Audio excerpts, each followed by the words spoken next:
Hello, this is Aydin from WC Replays. This audio has been copyrighted 2009 by WCReplays.com, which means that even if you do steal it and they sue you, I won't get any of the money, which really isn't fair, but whatever. Please get your replay queued up at the 2-minute mark for me at Hot's Perspective with Fog of War on. Once again, 2 minutes, Hot's Perspective, Fog of War on. In this replay, we're going to be looking at the use of the Warden and Panda against Undead players, and we're going to be focusing on scouting and timing, and then later on in the replay, I'll be talking about micro, along with a few notes about macro, but primarily micro.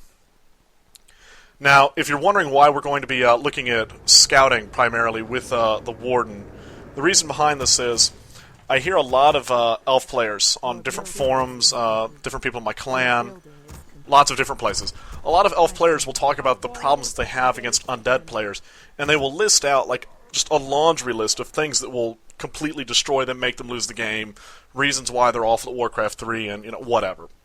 And if you look at these different reasons, one of the big things that I've come to notice is that elves are listing out scenarios that never really work out together, right? Like somebody will say, well, I'll go Warden first, then he'll double rax Garg rush me, and I'll lose all my units and my wisps, and then he'll come in with a Dreadlord level 6 that he mass crept while expoing, and Frostworms and Destroyers, and then he's got meat wagons that destroy my Dryads, and I'm still tier 1. I'm like, well, somewhere in there, that doesn't all work together.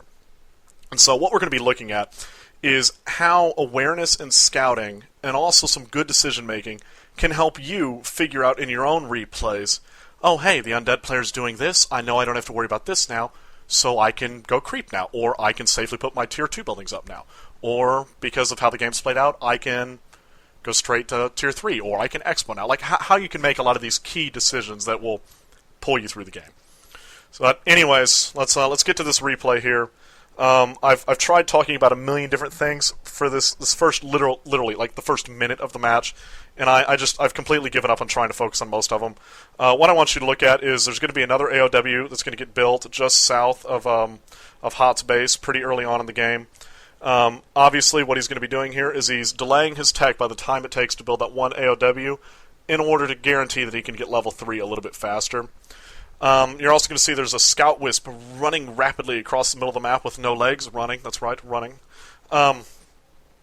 And what this Wisp is going to do is it's going to let Hot know if he's going to get harassed right away, or if the undead player is going to go get level 2 first. And this is important to know, right? Like, if you know that the undead player is going to get level 2 first, you can plan certain buildings accordingly. You may decide to build a Hunter's Hall a little bit early. You can make different decisions that can make this okay and work out for you. Just knowing, though, makes you a little bit more prepared, right? So anyways, let's go ahead and unpause here in 3, 2, 1, unpause. Once again, you should be on Hot's Perspective, and you should have your Fog of War on. Alright, Warden pops out. Warden's going to kill this Acolyte. Great. This is going to help him get experience points. If you look down at the Ancient War, interestingly enough, the Ancient War is on a different unit than the Archer is, and what this does for the Elf player is it guarantees that if the Death Knight came straight across for a direct harass, even then he probably wouldn't be able to still steal one of the 2 major creeps here. Another thing, if you weren't looking down on the mini-map, the Elf player was able to spot the Death Knight, pull the Wisp away, and delay for a second, and basically, since the Death Knight didn't keep chasing the Wisp, the Elf player was like, okay, he's not going to come harass me immediately. Now, a lot of players are right in believing that the key level for the Warden is level 3. There's nothing incorrect about this belief. But I think some players go about attempting to get this level 3 incorrectly, right? What we see here is Hot isn't running down to his AOW that's going to finish soon and uprooting it and, running in with archers to creep straight to level 3. He's heading over here and he's harassing the undead player. And I think the big thing here is if you try and straight creep to level 3 on some maps, I mean, Tyrannistan you might be able to get away with it. But on some maps, if an undead player creeps to level 2 then comes after you, if you haven't messed with him, he's going to have enough mana, and he's also going to have enough ghouls that he's going to really screw you up while you go for your major creeps. And what's happening here is, Hot, by running around and messing with the undead player, is gaining experience points, right? Like, he's not getting level 3 as quickly as he theoretically could, but he's staying aware of what the undead player is doing. He's over here, he can see, hey look, there really aren't that many ghouls. He's probably not massing ghouls. So this is like two really big things that the Undead player knows. Or that the Elf player now knows. The Elf player knows that the Undead player isn't going to be focusing on an early ghoul rush.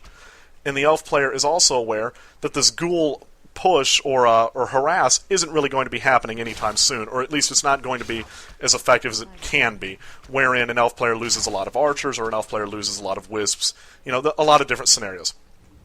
Now, one thing I want you to try and watch for on your own as you go through this replay is try to observe these little bloops that are going to pop up on the map.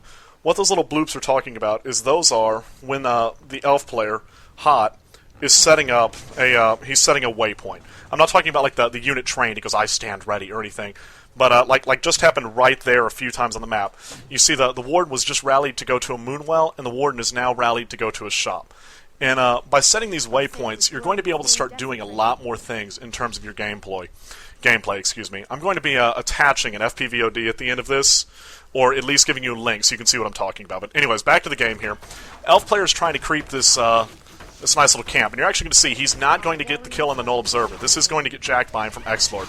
So X-Lord steals like the critical creep of this camp, right? But if we look at the Warden's experience points, I mean, the Warden's not doing too bad, right? Because the Warden has harassed other units and has taken care of stuff.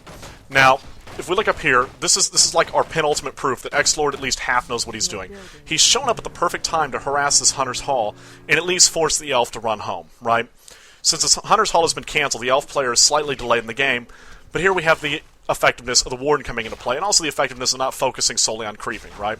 The Elf player could have run around and crept instead of running home to protect himself, but by staying in and fighting and harassing these different ghouls, the Elf player is able to force the Undead player home, while also still picking up experience points from these little kills that she's going to get throughout the game.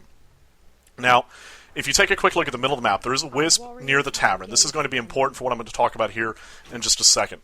A lot of this game is figuring out where your opponent is based on where they're not and where they can't really be, right? So, Undead player runs by the Ancient War. Elf player is thinking, he went by the Ancient War, he's probably running off to the right based on the skeleton that's going. So, the Elf player's got this wisp in the middle, though. So if the Undead player's running straight to the right and going to run back to his base to try and harass Tier 2 buildings that are going to be going up soon, he's going to know, but he's going to see them coming. So since he doesn't see them coming, he comes over here and he keeps creeping because he doesn't believe the Undead player can put quite enough pressure on him while he's doing this creep. And he also picks up the Panda. The Panda right now is not only rendezvousing with his army, but is also scouting. And boom, he's found the Undead player. And look, here's a surround attempt. Doesn't work out.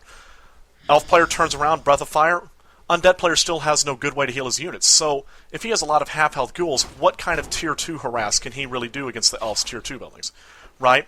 Now, if this game had played out differently, let's say that the Undead player had run through the middle, and the Elf player, because of the Wisp that he had positioned to scout for the Undead player, and also because of the Panda, he would have known, right?